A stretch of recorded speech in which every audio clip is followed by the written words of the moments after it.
particularly can I sponsor Alan's lecture? Good choice in my view. Alan needs little introduction to you all because he's one of the regulars in our program.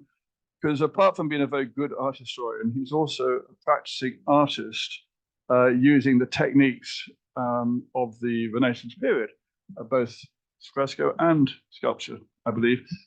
He wrote a book called Michelangelo, my Becoming Michelangelo, the thesis being that he basically studied in Michelangelo's bottega, which is kind of how it works. But he spent a lot of time, I think, one-on-one with Michelangelo's drawings in the Royal Collection and elsewhere. So this man knows more than is decent to know about Renaissance Florentine art, both from the historical perspective and from the practical perspective.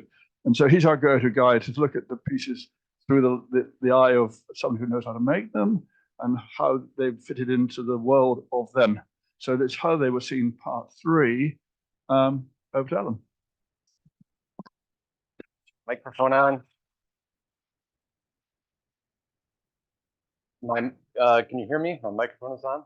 Okay. I want to thank Simon for inviting me to do these talks. It's always a pleasure to lecture at the British Institute. Tonight's talk is entitled "How They Were Seen, Part 3."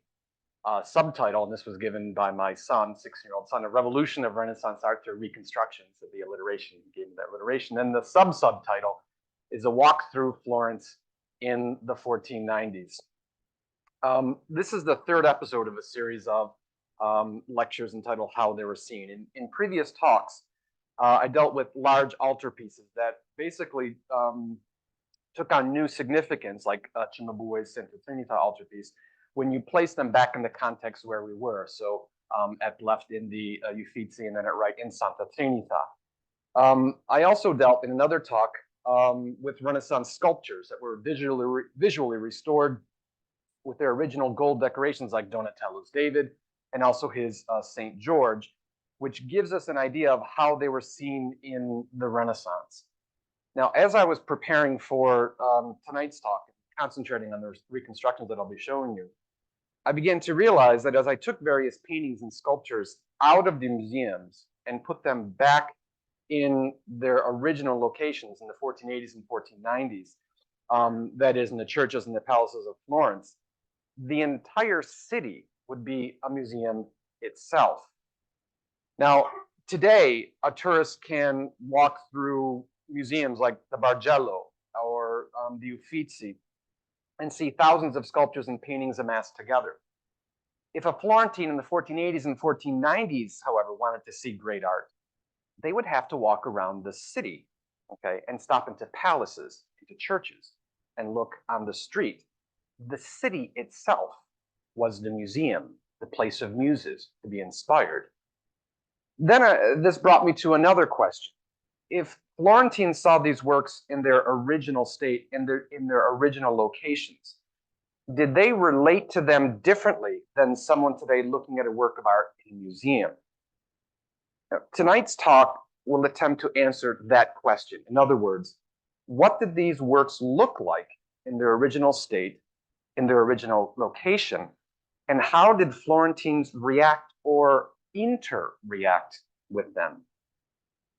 I will try and do this by taking a virtual walk around the city, so to speak, to the baptistry, Santa Maria Novella, and Santa Croce.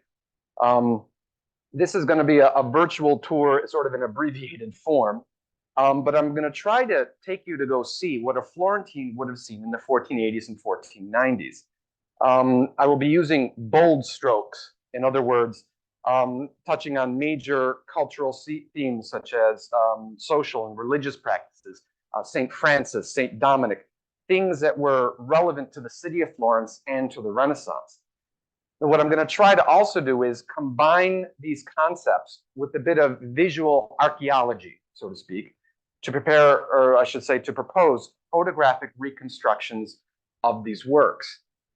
Now, in doing so, I intend to recreate the best I can an image of the city where paintings and sculptures were part of daily life that represented, reinforced, and reminded Florentines of their common civic, religious, and cultural bonds, And now Florentines from the 1480s and 1490s did not merely view works of art like we do today, but interacted with them in many ways.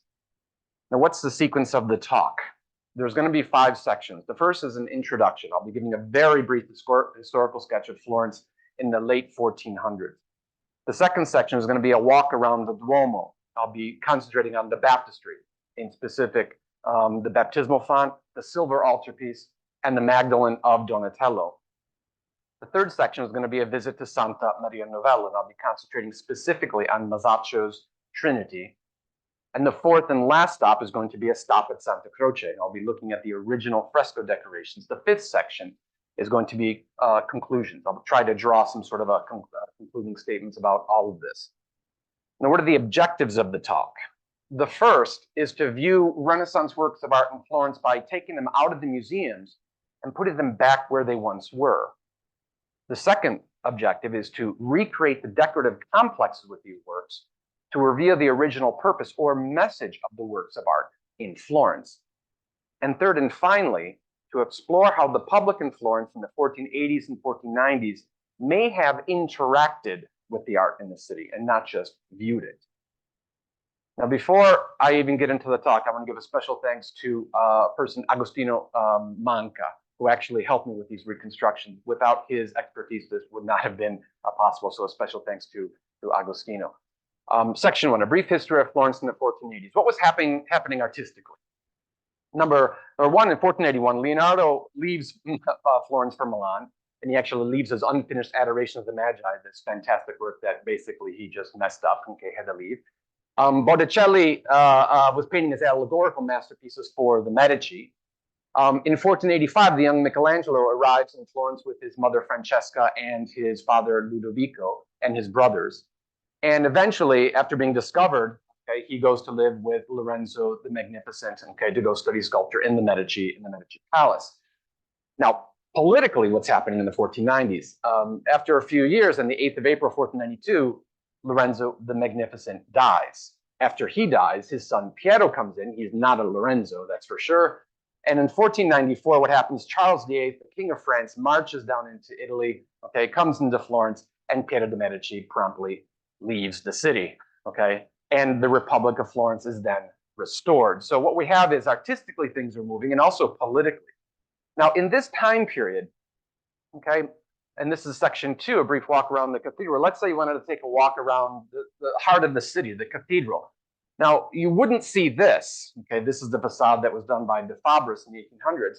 You would see the cathedral something like this, okay? In other words, the halfway facade, okay, of Arnolfo di Cambio, okay? And I left a little carriage, you know, to give you an idea of some of the scale. And another view is this from the baptistry. Now, I wish I could spend more time on the facade of Santa Maria del Fiore, but our main concentration is, besides passing by the cathedral, you also walked into a structure that was probably one of the most important structures of the city, and that's the baptistry itself.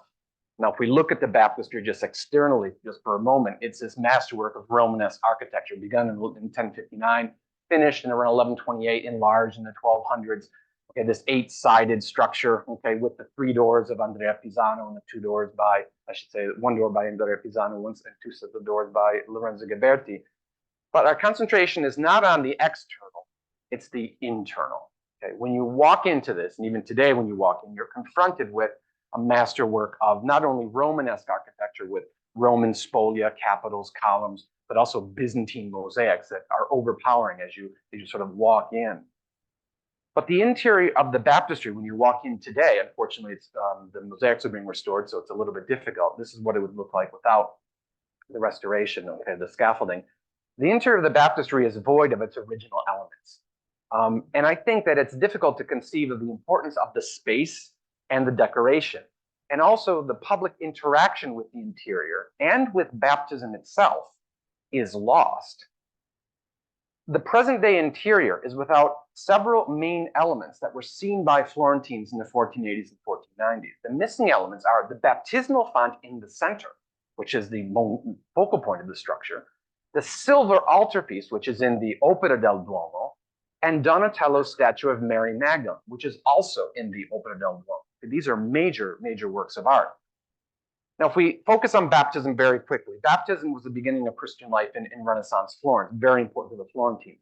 It was integral for the full participation in Florentine society. You became a Christian, okay, but also you became a Florentine citizen. When you were baptized in the baptistry, it was like getting your passport, okay? You became a citizen of that city-state, and that would happen in Siena and Pisa and Lucca itself. Now, in the beginning, baptisms, okay, were only held twice a year, so therefore they had to be large. They had to have a large baptismal font, and they were usually held on Holy Saturday and the Pentecost Vigil. And they were usually held something like what we see in Andrea Pisano's doors, okay, the baptism of Christ. You're sort of immersed with water being sprinkled over you. So the adult was immersed in water, and this is to signify the washing away of death, of sin, okay, and this concept of rebirth, okay. It's a death of sin, but it's also rebirth in this new Christian faith. Now, this began to change because of the high mortality rates, and the practice began to shift towards infants who had to be baptized quickly before they would pass away, unfortunately. Now, the full immersion, okay, actually changed to sprinkling of water. And this is a fantastic view of Maso di Banco's baptism in the relief in the Campanile, this little kid, okay, who's being baptized by the priest in this square baptismal font. And by the 1400s, instead of being twice a day, or twice a year, I should say, they were held daily, okay, so it was happening often. Now, if you think about it, baptisms were held in a font under the mosaics of the dome. After baptism with water, the adult or the infant or the relatives, okay, were confronted with this overpowering image of Christ in judgment and also these other scenes. So you were reborn into this golden sort of dome of heaven, so to speak.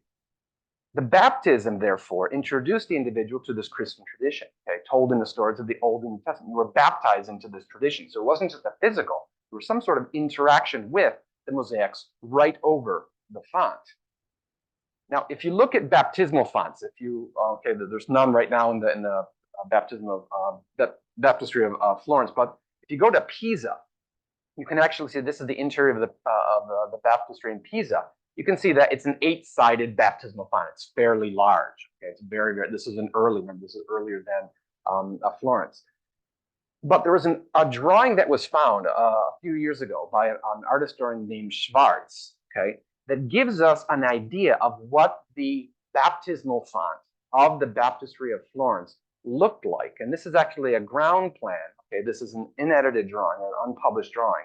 And if you look very carefully, you can see that the baptismal font was actually square. Now, this is interesting because it looks very much like if you go to Pistoia.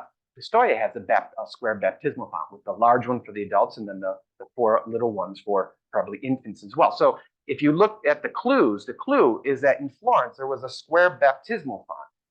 Now, if we know that there was a square baptismal font, in fact, ironically, Dante actually writes of this. He went to a baptism and he saw that there was a baby bubbling under the water with his feet dangling out of the water, and he had to break one of the basins in order to save this little child that had been forgotten in the water. Okay, this baptismal font was actually removed in 1577, so it no longer exists because it conflicted with the celebrations for the baptism of Filippo de' Medici, who was the firstborn son of Francesco, the Grand Duke, and his wife Giovanna of Austria. But if you think about it, we know that there were probably baptisms like this that were held right underneath, okay, these mosaics.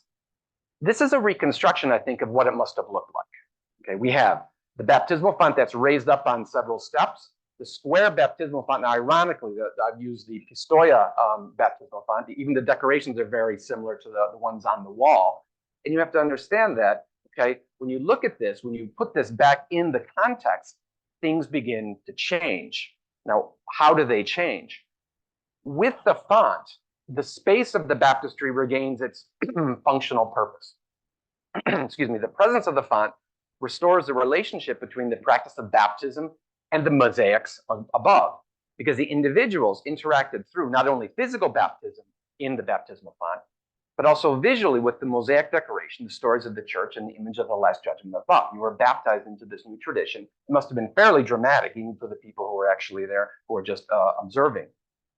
Now, besides the baptismal font, if you look beyond that and you look at the altar of the baptistry, this is what it should look like, okay, with some of the pews which are no longer there, with this in the scarsella, this is where they held Mass.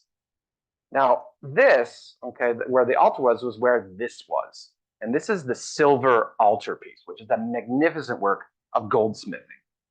The silver altarpiece, okay, was begun in 1367 as a dossal for the altar of the baptistry. It was originally designed by Leonardo di Ser Giovanni and was paid for by the Arte della Calamala. The Arte della Calamala was an extremely wealthy guild. Well, they had to be, because this has over 400 kilos of silver in it. That's 800 pounds of silver. That's a lot of silver.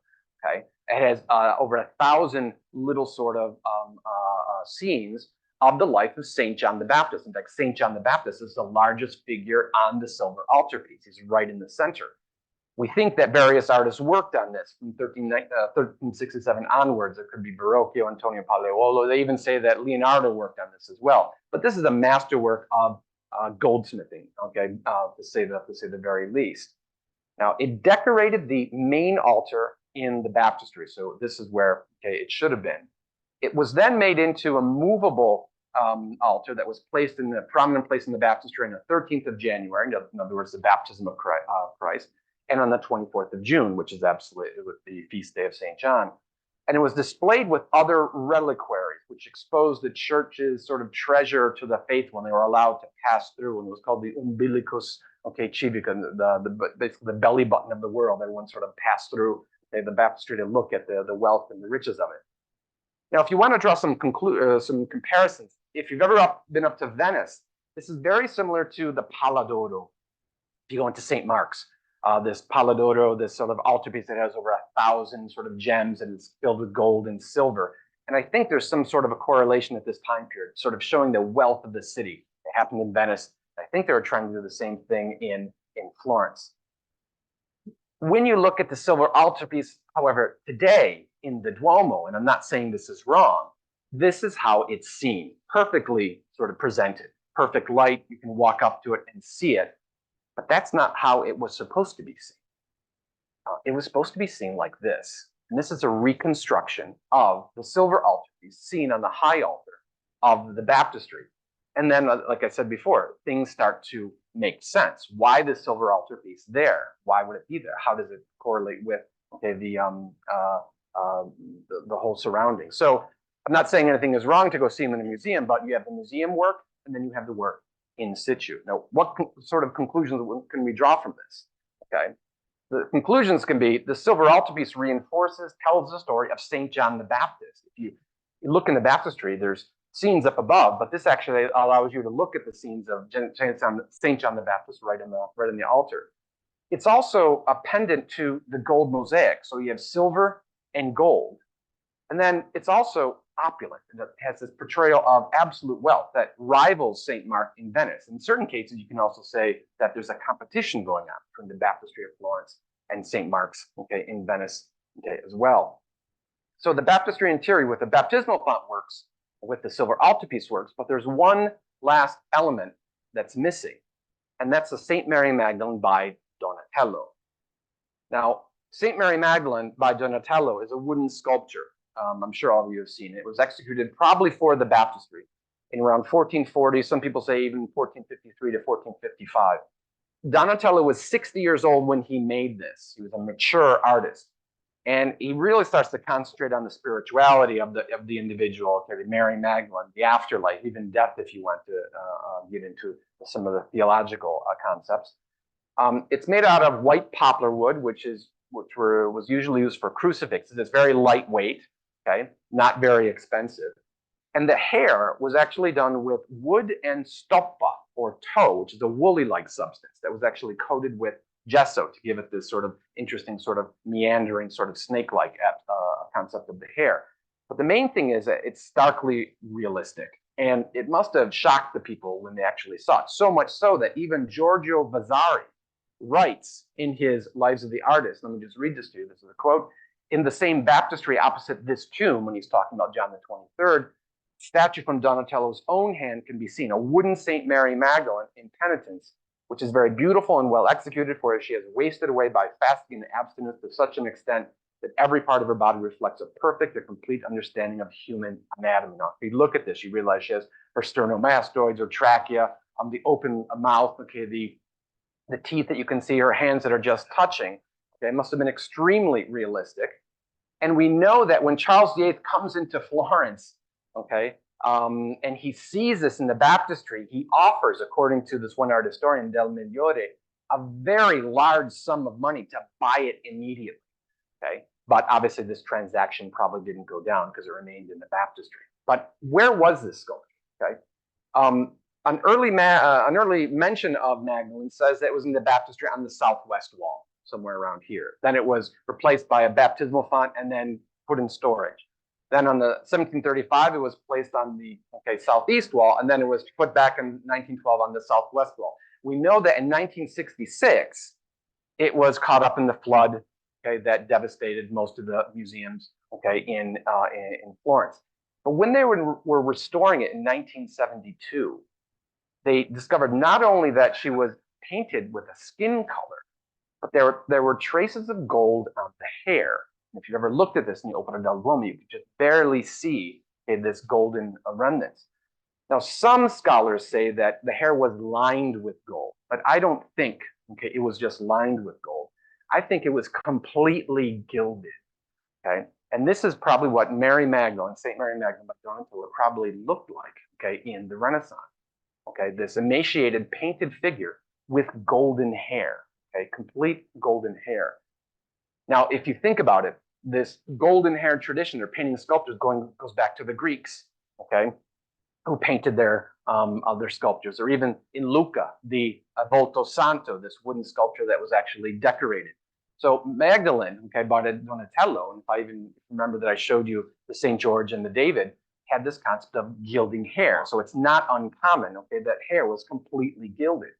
Okay, now golden hair is sort of different from our present monochromatic image of the saint. It may seem gaudy or even overpowering, but remember that Renaissance sculptors revived this ancient tradition, and Donatello was well within this tradition. And what's interesting is that the tradition of red or golden hair of the Magdalene can also be found in other mediums, specifically in painted mediums. Now, these are very bad images, but if you go into the Bargello and look at the Chapel of St. Mary Magdalene, okay, those frescoes by Giotto, that famous image of Dante on one wall. If you look at the image of Mary Magdalene, you notice that she has this reddish golden hair, okay, in every image. So the Florentines by the 1300s were used to this concept of golden-haired, okay, Mary Magdalenes.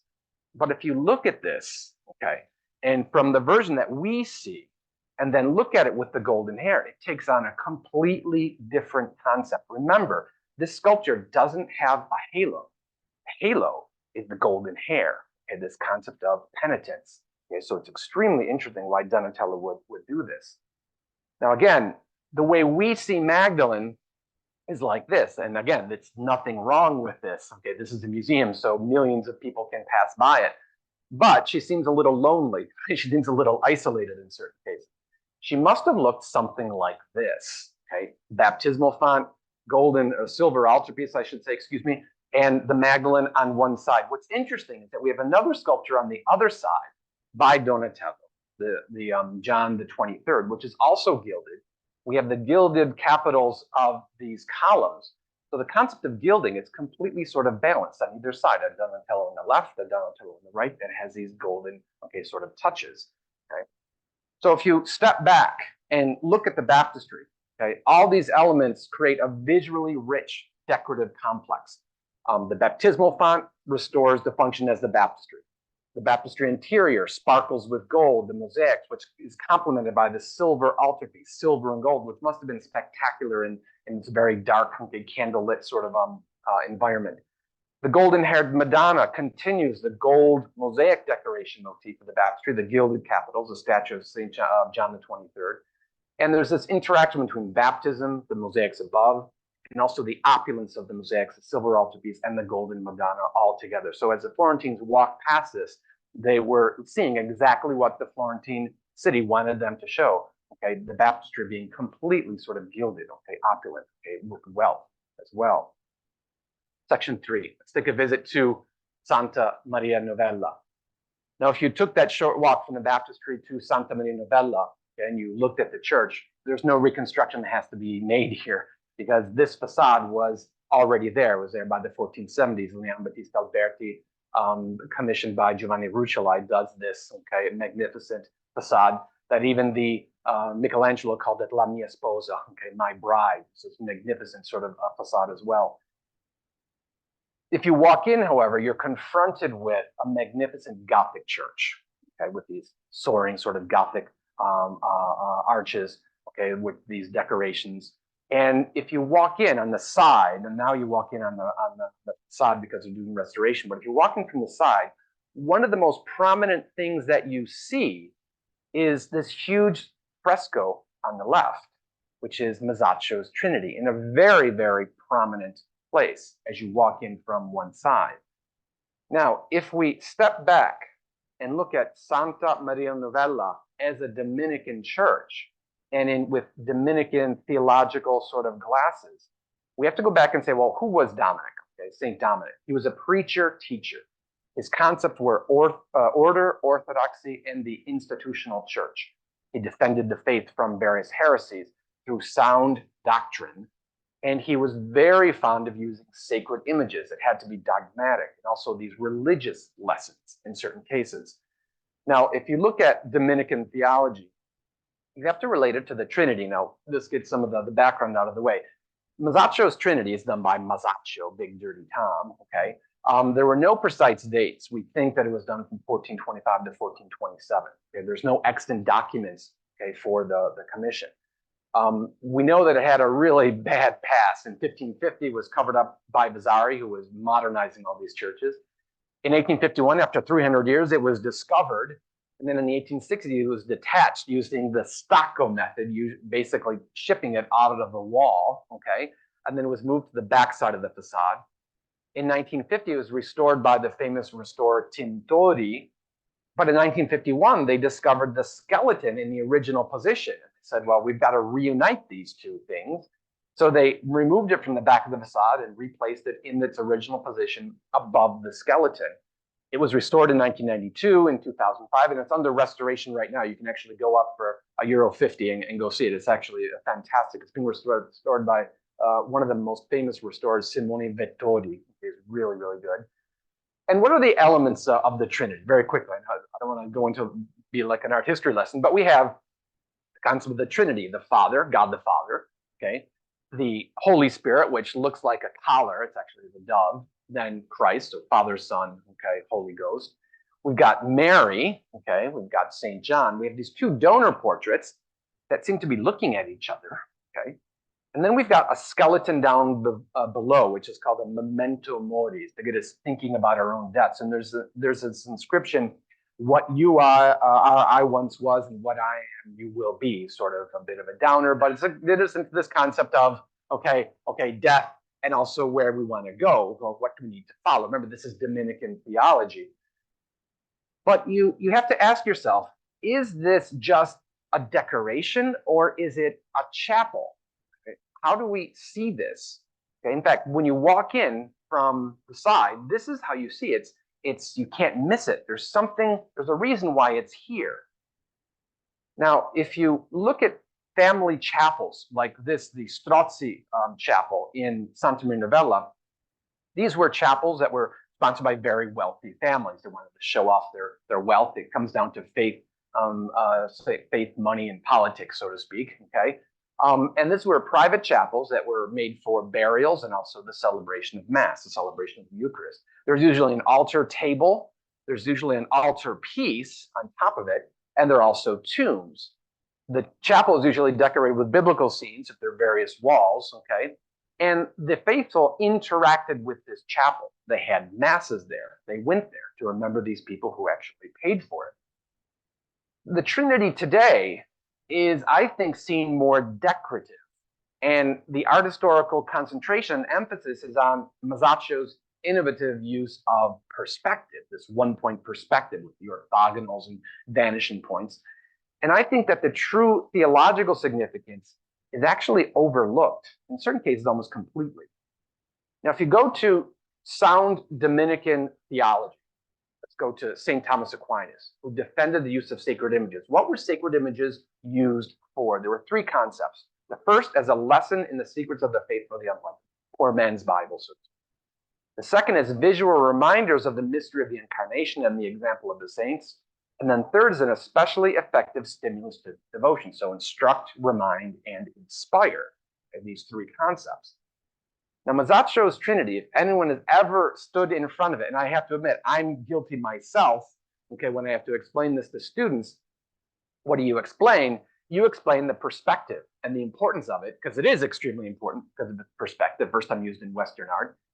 But sometimes you don't get into Dominican theology, not at all, Now, the present state on the side wall is seen as a mere decoration of the nave, but its original state must have communicated something more of a Dominican theology due to its prominent position. Are there missing elements to this that we don't know about? Now, if you look at photographs, old photographs of the Trinity, by Masaccio, you see that, in fact, this is right after the flood, so it's a little bit messy, But you can see in some of these old photographs that it was covered, or I should say, sort of cordoned off, and it was treated in a different manner. Now, these former images, like this one right here, give an idea of a chapel concept of the Trinity. It was more ecclesiastical, church-like. There was a kneeler in front. There were confessionals on either side. So this may have functioned as a devotional image. It was prayed to. There were confessions alongside it. And if you walk into the church today, I think that perception is completely lost. You look at it as a decoration on the side wall. If you look at it very carefully, you're going to notice that there's a step and these sort of columns. Now, I confirmed this with talking with Monsignor Verdin, Timothy Verdin of the Duomo, and he said that these were later additions. These were added on later, probably by Tintori, But there must have been a real altar table that existed, And it probably existed between the donor portraits and the skeleton.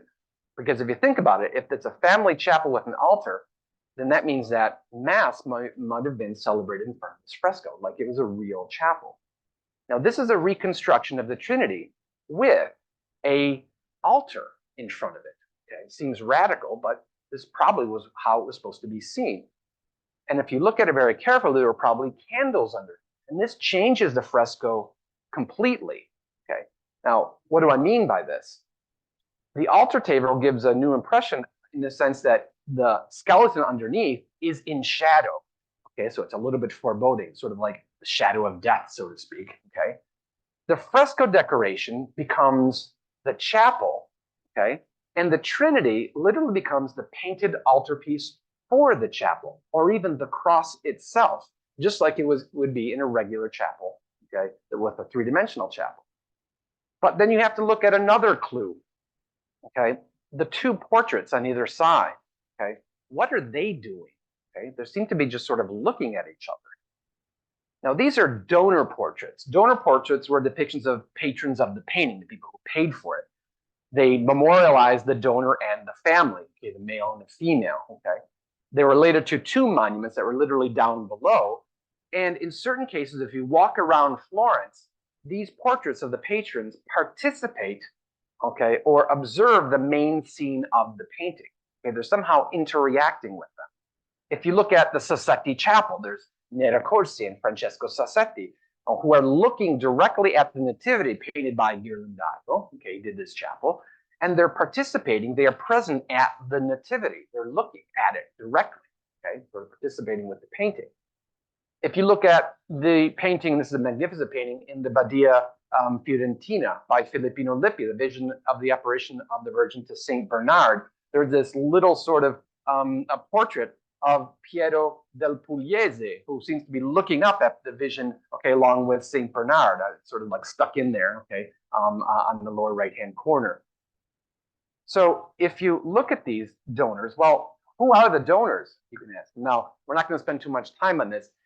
There's a document from the 1570s that states that this guy named Lorenzo Cardoni, who was a monk, made and consecrated it. But if he's a monk, then who's the female? Couldn't be the abbess or something. It doesn't make sense. There's a tomb slab next to the fresco that bears the words Domenico di Lenzo et Vodum, so Domenico Lenzi, and that's dated to 1426-27, but he's not buried there. He's actually buried a little farther away. And then the Berti family had a will in which they asked for the burial underneath the Trinity in Santa Maria Novella. Now, we're not sure who these people are, but be it a monk or the Lenzi or the Berti, why aren't they looking up? There's God the Father, for Pete's sake. Okay? Why wouldn't they be participating in the crucifixion? I mean, there's Mary, there's John. Why are they just looking at each other, okay, with their hands clasped? What are they looking at? The feet of Christ? It doesn't make any sense, okay? Now, if you look at, in the comparison with the Sassetti and Piero del Pugliese, okay, these seem to be looking directly at each other. Okay? They don't seem to be looking at anything in particular. Now, let's make one sort of correlation. The Trinity has always been associated with the Feast of the Corpus Domini. Now, that is a feast day of the holy body of the blood of Jesus Christ, okay, the Lord. That's the Dominican sort of feast day. It's a Christian liturgical solemnity that celebrates the real presence of the body and blood of Christ. It's a feast day. Now, if the fresco implies an altar table that we know is there, and if the altar existed as a chapel and the Eucharist was celebrated, by association with the Feast of the Corpus Domini, there could be a possible connection of the fresco with the celebration of the Eucharist. If you look at how Mass was celebrated in the 1480s and 1490s, the priest had his back to the congregation. And again, I refer to Maso di Banco, who did the seven sacraments. This is the Eucharist. This is in the Opera del Duomo. And this was the highest point of the Mass, the consecration of the host. The priest lifts up the host, the body of Christ, above his head so that the congregation can observe or take communion. Okay? Now, if this is true, that means that on the altar in front of the Trinity, this must have taken place. Now, how could you reconstruct that? It would probably happen something like this, a reconstruction of the altar with a celebration of the Eucharist. Now, when I put this together, it actually started to be extremely interesting. Now, what do I mean by this? Okay, we have the priest on the altar with his back to the congregation, holding up the host. And maybe the Lenzi or the Berti are not looking up at Christ. Maybe they're looking at the host that's being consecrated. Okay, so the priest on the raised altar raises the consecrated host above his head. Okay, the raised host is in direct line with the donor's line of vision, who look directly at the host. Maybe that's why they're not looking up at, okay, the Trinity itself. It's as if the images of the donors are at Mass. They're participating in the fresco while Mass is being celebrated. They're in perpetual Mass, so to speak, even when they're not there, okay? As if they're physically present continually. Now, with the altar table, the fresco becomes a chapel, and the Trinity becomes a painted altarpiece. The celebration of the Eucharist gives the final significance to the fresco. The host at the institution of the Eucharist completes the summarization of the Christian faith in the fresco. This is Dominican theology at its best. Okay? How could you want anything more? Now, the composition of the Trinity regains its theological significance. It's the celebration of the Mass, the celebration of the Feast of the Corpus Domini. And the perspective is complementary. It's not primary. Okay? It enhances the vision of a chapel, okay, with this going on. So this chapel, I should say, or the Trinity, is interactive both visually through perspective and physically through the relationship between the fresco, the actual Mass, the priest, the congregation, and the donors. And this is the Dominican concept of art reinforcing and demonstrating the basic tenets of the faith, exactly what Dominic would have wanted. Section 4, the last stop. Let's go to Santa Croce. Now, when you go to Santa Croce, you're confronted with this sort of neo-Gothic sort of facade, but that's not the way it actually looked. Now, again, there's no reconstruction needed because we have photographs, okay? And this is probably what it looked like with this sculpture, probably St. Louis of Toulouse, okay, right in the center. So this is what it looked like when you were walking through in the 1480s and in the 1490s. Santa Croce was founded by St. Francis on the other side of the city, okay, sort of like the poorest section of the city. The present church was begun in 1294 and was financed by some of the city's wealthiest families, the Bardi and Peruzzi, who financed, okay, the decoration of some of the most famous frescoes we have in Florence, Giotto, Gaddi, Orcagna. Okay? If you walk into Santa Croce and you're confronted with this magnificent Gothic church, you realize that it's the principal Franciscan church because it's the largest Franciscan church in the world. So it must have had to have been completely decorated from floor to ceiling. And you can still see some of this decoration, okay? Because St. Francis's view of the church was to basically welcome those that entered and tell them the narrative scenes of the Bible, sort of show them. The fresco decorations, like I say, reflected the function of religious art of the day, specifically for the Franciscans, okay, to instruct, remind, and inspire. It was a poor man's Bible, so to speak, literally. So Francis, this poverello, okay, even his story was told in the Bardi Chapel by Giotto. And if you look at the high altar, you can still see what it must have been like. And I remember walking through, Santa Croce as a student, trying to sort of imagine what it would have been like, sort of completely fresco. And this gives you a pretty good idea. This is the high altar, okay, basically decorated from literally floor to ceiling with the images of the true cross. If you look at the Bardi and Peruzzi chapels right next door to it, you get a good impression of what it must have been like. This is the transept, okay? But if you look down the aisles or the central nave of Santa Croce, and you have to ask yourself, well, what happened? Where did all the frescoes go? And they went, okay, they were taken away because Cosimo I was following changes by the Counter-Reformation, the same thing that happened in Santa Maria, told Giorgio Vasari to modernize the interior, okay? And this is what he did. All the frescoes on the nave walls were destroyed, and he even whitewashed Giotto's chapels as well. And he inserted these classicizing altars and monuments dedicated to famous individuals. Now, this is a reconstruction of after Vasari, okay, after Vasari came in and just sort of took everything away. So this is probably what, okay, someone saw, okay, in the 1560s, completely sort of barren. Now, what happened also is that he took away, and again, I didn't have the time to do all the reconstructions of the rood screen. We know that there was also a rood screen, tramezzo, that Vasari actually destroyed as well, which separated the high altar from where the congregation sat. So we're going to be concentrating on only one section of the city, of the church. But Santa Croce, the present day, is seen as a pantheon with these tombs. Okay, now these are monuments, and we all have seen these, dedicated to famous Italians: Dante, Leonardo Bruni, Michelangelo, Galileo.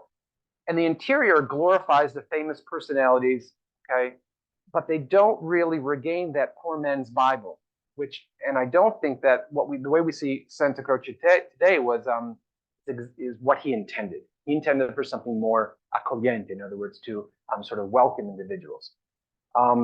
The interior must have had wall-to-wall frescoes. And we know that churches in this time were usually decorated with fresco cycles of the Old and New Testament. Very few churches, if we're concentrated in Tuscany, retained this intact original fresco decoration. The best one probably is the Duomo of San Gimignano, if you've ever been there, okay? When you can get an idea of frescoes that go from the floor to the ceiling as you walk down, and as you read literally the frescoes, okay, as you walk down the aisle itself. Now, this is Santa Croce present day, okay? And if you walk around the church and you start to look on the walls, you can start to see the remnants of these old frescoes, okay? The more you look for them, the more you're going to see them. This is as you enter in, and you're going to, this is right where the pipes are for the organ, and you start to see these large sort of Gothic arches, okay? These must have been completely fresco. There's even a small remnant down here, okay? And the best example is if you look behind the tomb of Galileo, and what you see are these major sort of frames, but you also see that there is a remnant of a transfiguration, okay, Saint Mary Magdalene, okay, and the Noli Me Tangere, and also a major crucifixion as well. Now, if this is near the door, these frescoes must have extended all the way down towards the high altar. Now, we know that the walls must have been completely covered with frescoes. In fact, we even have some of Orcagna's frescoes, the Triumph of Death. If you go into the Cenacolo, you can actually see them there. They were taken off the walls. So we can probably assume that Santa Croce must have looked something like San Gimignano, okay? So if we look at what San Gimignano is, and we look at the didactic sort of otherworldliness nature of San Gimignano being sort of surrounded by color, is it possible to get an idea of what Santa Croce looked like without these altars, okay, and with walls covered just with frescoes? This is just a very, very rudimentary sort of reconstruction. This is Santa Croce without the altars. This is with these fresco decorations that span the entire length of the nave wall, focusing on the New Testament. It's a far cry of what we see today. Okay, this is where all the tombs are, and you can see how sort of like they take away from the original intention of Santa Croce, whereas it must have been something like this. Now there are probably frescoes up above, and I'm still working on this reconstruction to see, okay, if there's any remnants, okay, or anything left that we can give us an idea of above, okay. But with its original fresco decoration, the visitors were confronted with a colorful sort of didactic sort of interior, where Franciscan theology and the ideals were taught and communicated to the viewer. The viewer interacted with the frescoes, walking down the nave, turning the pages, so to speak, of this visual Bible through looking at the images, okay? And I took my family, went to San Gimignano, and as you go down the nave, you read these scenes, and that's exactly what these churches were for, okay, to instruct, remind, and inspire. Section 5, and let's conclude this, pull all this together. How do we conclude all these things? How do we sort of make some sense out of all of this? Paintings and sculptures in the museums are often not seen as originally as intended. Case in point, the St. Mary Magdalene. And in certain cases, not even seen where they're originally intended as well. So things are a bit lost. It's our museum-conditioned perception of Renaissance art which may not include or give us the full multivalent meanings that they were intended to sort of communicate, like in the baptistry.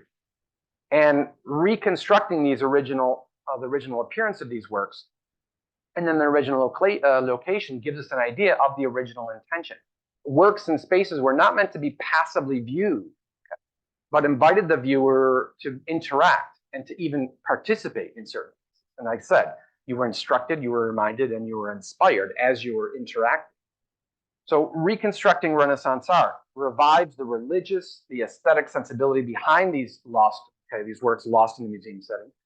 It reveals the viewer into reaction with painting and sculpture. And I like the concept that it allows us to go back into time, so to speak, to truly see them how they were seen. Thank you.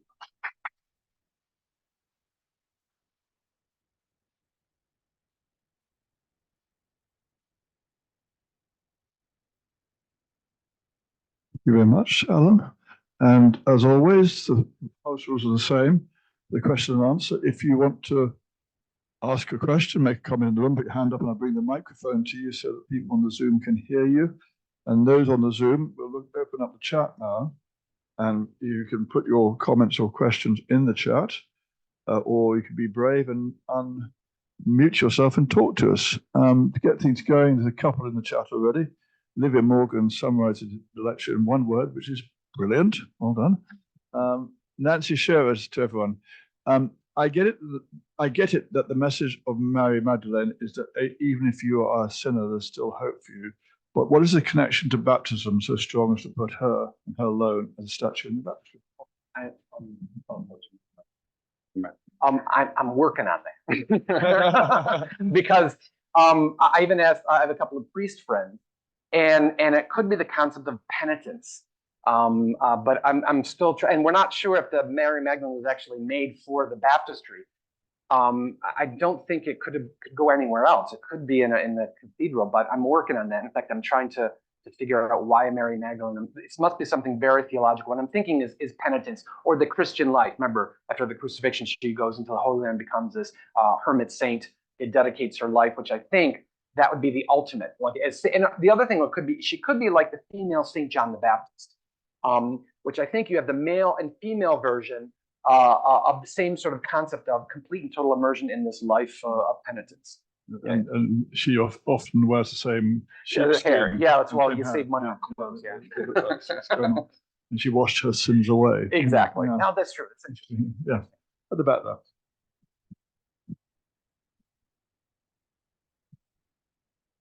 Thank you very much. My name's Tom Hill. It was an extremely enjoyable and illuminating lecture. I'm so glad we were here to enjoy it, and everyone else. I thought your narrative was extremely compelling, particularly so with the baptistry story. Do we know what happened to the original font that was in the baptistry? It strikes me that all of the parts that are absent, the absence of a font from the baptistry is the most striking one. And is there any understanding of where it might have gone? Might it be returned? You know, that's a good point. In fact, I have to ask Monsignor Verdon, because if you look in the Opera del Duomo, they've got various remnants of various things that were in or on or around. In fact, I don't really know. In fact, this is what I have to. But when I looked at the altar, it almost looked like if it was one side of the baptismal font to the present day altar. But that's something you guys are touching on, these things that I didn't get into. But that's a really good question, because when it was taken down, usually they would put these things in stores. They wouldn't destroy them by any means. They would probably still retain them, like, you know, the choir lofts of Luca della Robbia and Donatello. They put those in the Opera del Duomo, so they might still be there, which is actually a good point. But thank you for bringing that up. Everyone on the front. Thank you very much once again. It's yeah, brilliant. When fashion changes and they decide to change the look of these interiors, how fast does that move from church to church to church? Now that's interesting, because we know that, okay, the Counter-Reformation, okay, with these decrees. See, let's put it this way: Vasari is working. He's at his utmost between 1560, 1565, up until his death, I think in 1574, if I'm not mistaken. So these things it's easy to destroy and whitewash. I think it probably goes a lot quicker than, taking down is a lot quicker than actually building. So I think that it's probably the classicizing sort of altars probably took a little while, because remember, he did most of those paintings as well, or other artists did most of those paintings. So maybe in like 10 or 15 years. Again, that's just a guess, but I'm pretty sure it went pretty fast when they were just whitewashing and taking things down.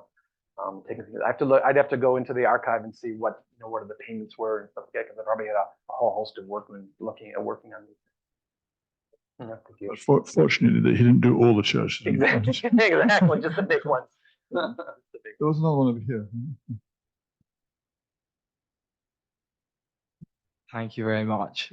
You said that the pendant Magdalene, all of her hair was gilded. How would we know this? Well, if you look at the sculpture, in fact, I went back there for this talk and started to take some really close photographs.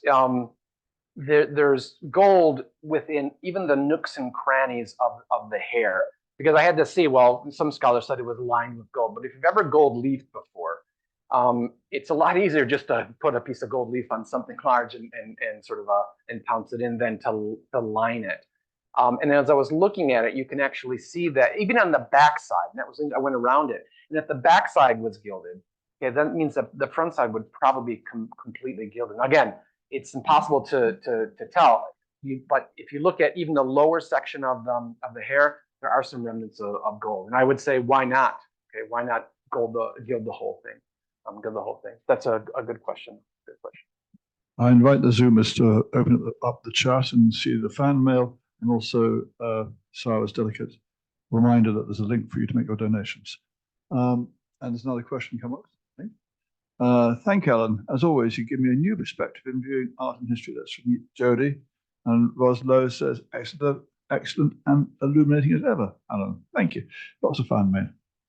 Okay, in the room or in the Zoom, any thoughts or questions? Anyone want to talk to us from Zoom land? No, they're shy today. Here's one. What is the current ability, if any, to remove the whitewash? Well, in fact, I remember when I was a student, I asked Diane Kunzelman, who's actually a restorer, and the whitewash, since it's when they put whitewash on, whitewash is a lime based, so it carbonatizes, so it creates this like a film on top. It doesn't seep into a fresco, because the fresco has that lime crust on it, so it doesn't go farther in. So basically, you're chipping it off. And I think if you have any in your house, when you see the whitewash actually sort of peeling away, okay, from the wall. It's almost the exact same thing. In fact, in certain cases, the whitewash preserved it. It actually kept it from all of the dirt and the grime that actually sort of could have damaged the fresco. But if you've ever taken things off, like a whitewash off the wall, it just sort of cracks and you can just peel it off. So it's actually quite easy. Just get down underneath it. There's also the strappo method. The strappo method is using hot ox glue, where you cover it with hot ox glue, put a piece of cheesecloth on it, and then put hot ox glue on it. And the hot ox glue adheres the surface that you want to take away to the piece of cheesecloth, and you literally just you step on it, you take it away. So I think in many cases that's what they use to actually take frescoes off the wall too. I've never done it personally. I've done strappo, but I've never taken whitewash off a fresco. It'd be interesting to take frescoes off or take whitewash off it. In fact, I've even thought there's probably still frescoes. In fact, if I can mention this, in Santa Maria Novella, I was in Santa Maria Novella one day, and they took down one of the altars, the altar pieces, and behind the altar pieces, in those frames, there were frescoes that hadn't been destroyed. So if they took down all these paintings, who knows what would be behind them? There's probably definitely something behind. That raises the question whether there's anything known about the frescoes that Vasari covered up. Are there some important ones in there? Giotto himself. It was old art. a lot of Giotto. Oh yeah. And so then, if it's relatively easy to take off, why hasn't that been done? Well, it's interesting. I remember talking about this with a professor and said Giotto had this concept of saving the things that he thought were important. Okay, some things it just destroyed, like Giotto. He whitewashed, but he didn't rip them off the wall. Now, the things that destroyed the Giotto frescoes at Santa Croce is when they began to chip into them. They didn't know they were there when they chipped in and put those tombs on either side. They didn't know because the whitewash was covering it. But he left a lot of things or covered it up. And I think it was his way of showing a little bit of respect. That's what I think.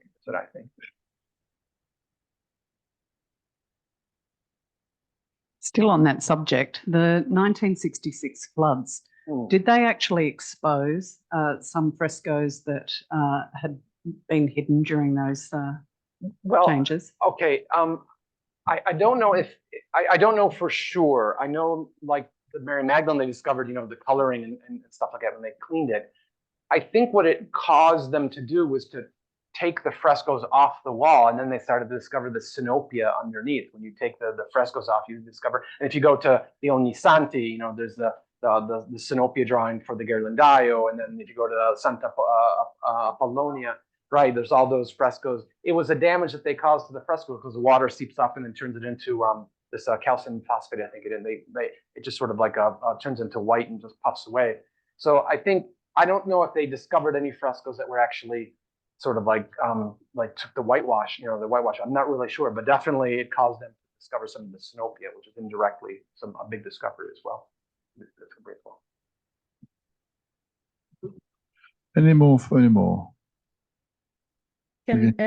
Hello.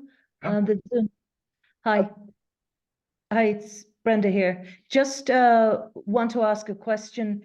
Could you speak a little bit more about the shape of the baptismal fonts?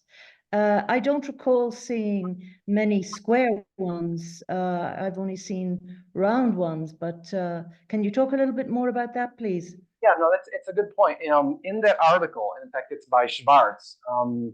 I think Dante even mentions the baptismal font.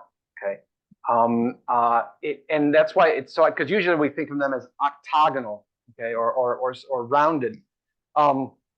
But according to that drawing, and this was a recent article, which no one had ever seen before, it does show a ground plan of a square font, which sort of, in fact, I was looking at this, it sort of recalls the geometric nature of the designs in the baptistry, it's all geometrical, it's all right angles. And something circular may not have actually sort of like, might have been not as geometrical as something is square, but according to that drawing, which is the ground plan of the existing baptismal font, it was definitely square. Even Maso di Banco, in that little relief that I showed you, it's a square baptismal font with the center larger font and then the four smaller ones. I think it's in Dante's Divine Comedy. Now I'm just going to look at this, that he actually describes the baptismal font of Florence, or mentions it. Okay, we're pretty sure that it was actually square. Thank you. Okay, I think we're getting towards the time when the people in the room will adjourn for Rufino Okay. wine. And just a reminder that on the 14th of June, a couple of weeks out now, 2.5 weeks, we are going on a tour, one of the Rufino wineries. And I told there was one, possibly two seats left on the bus. So if you want a nice day out to a very good winery, taste the wine, have a nice lunch, come back in, talk to Sarah and me, we can sign you up for the last seat. But before we go for wine, we must thank Penny Howard very much for the sponsorship. Thank you. Thanks everyone around the world on Zoom for joining us, and you here in the room. And above all, thanks, Alan, for another wonderful lecture. Thank you very much. Thank you for coming out tonight. Thank you very much. Thank you. He's very good. Yeah. He's very methodical, isn't he?